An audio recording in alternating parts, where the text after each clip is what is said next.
True Lives of the Fabulous Killjoys is really, aside from a comic I was working on with a friend of ours, it refers to us, it refers to the fans, it refers to, but more importantly, it refers to the artists that we all met and we will meet on this adventure. You know, it's a record, you know, about the artists for the artists, and the title Danger Days itself is kind of almost the true title of the record. It's like the face of the album.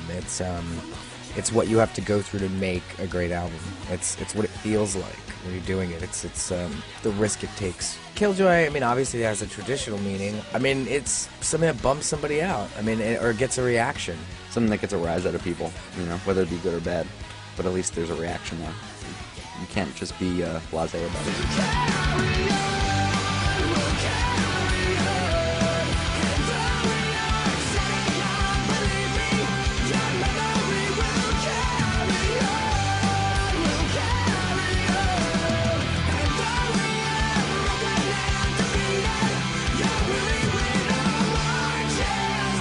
When going through writing this record, you know, we took some time off after after touring on Black Parade, and we got back into the studio and we started to write.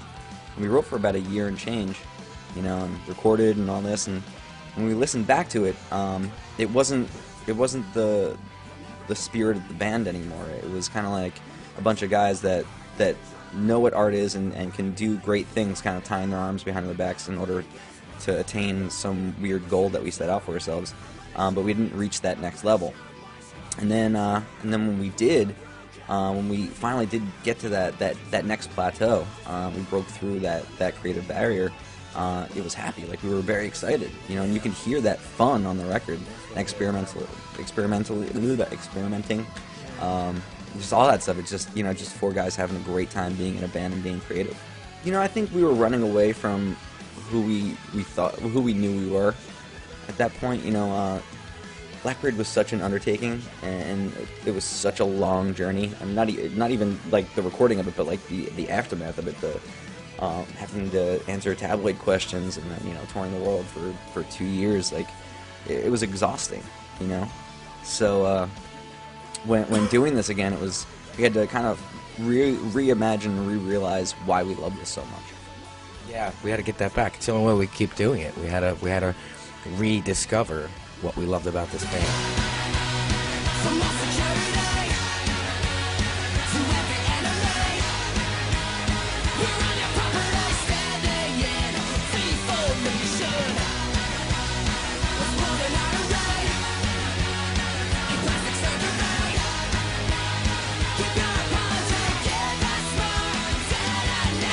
Even from the beginning, I mean, this is before anybody else was wearing that much black, but I remember being in like truck stops doing makeup and stuff like that. And then we all kind of started adopting some stuff, and then it was a Revenge, and then by the time of Parade it became a thing, and then this is the heaviest visual, though, album. We always had a love for the theatrics of it, putting on that show, but like you said, I mean, this one, I mean, down to the companies that are on the car and the patches and the magazine. I mean, no stone left unturned. The music and the imagery goes so hand in hand that, like, you know, write a song and then immediately we get a vision. You know, always a video thing or something that goes along with it, and that's why, you know, you keep moving that creative muscle, and it doesn't atrophy, and you can continue to keep doing great things, I think. Yeah, it's like literally happening at the same time.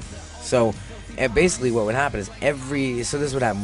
We would write a song, and then I'd bring it home that night, and then on the way to work the next day I'd listen to it in the car, and as I was listening to it in the car, then the visual would come into it.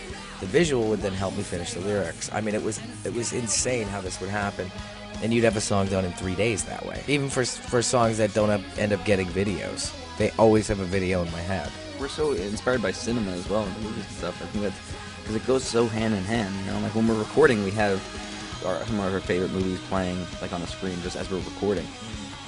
You know, it's like you can't watch a great movie with no sound in it.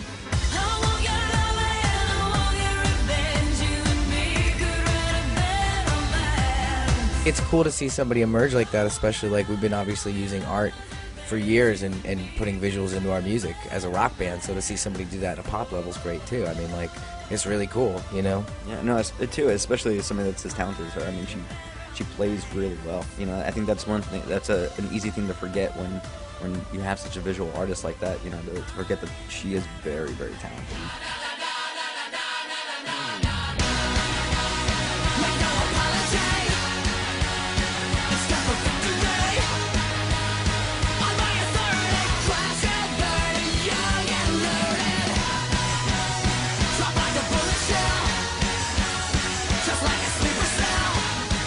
album is almost, in the new sound, it's like an invite. You're inviting people to become part of this new thing, or this.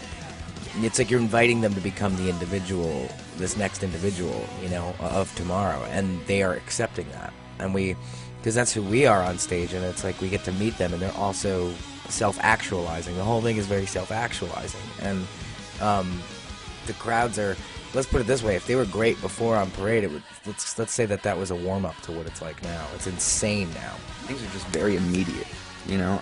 Even the new stuff that kids haven't heard, the recorded versions of these songs. When you play them live, it almost feels like they've been living with these songs for as long as we have, or even more. And that's a testament, I think, to, you know, how good some of these songs are. Every night I ask, well, who's is their first My Chem show? And it's more than half the audience. I guess half. Let's say half.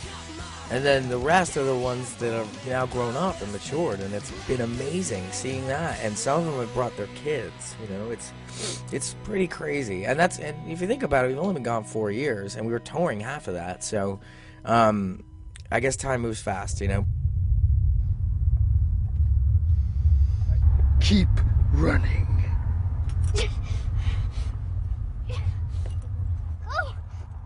This is for the biggest My Chemical Romance fan in Denmark. And here you go. We just saw this for the first time. It looks awesome.